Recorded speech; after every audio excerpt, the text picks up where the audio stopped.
sa kabataang Pilipino, tula ni Dr. Jose Rizal. Itaas ang iyong noong aliwalas, mutyang kabataan sa iyo ang paglalakad. Bigay ng Diyos na tanging liwanag, ay pangitawin mo pag-asa ng bukas. Ikaw ay bumaba o katalinuhan, puso naming ay naghihintay. Magsahangin ka nga't ang aming isipay moroon sa kataasan.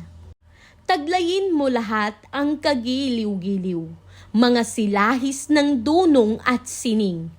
Kabataan at iyong lagutin, gapos ng iyong diwa at damdamin.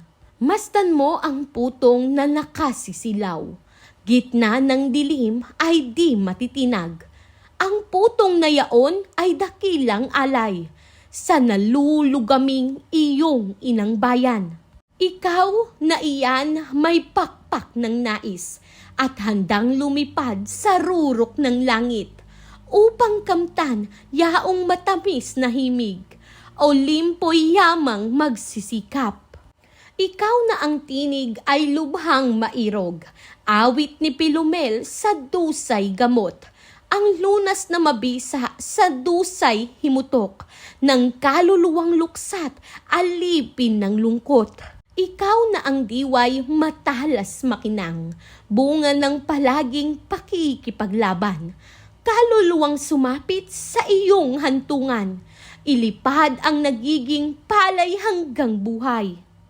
At ikaw, o diwang mahal ni Apeles, na sinuyo sa wika ni Pebong Marikit, kilos o sa isang putol na lonang makitid, ang nagsalin ng kulay at ganda ng langit.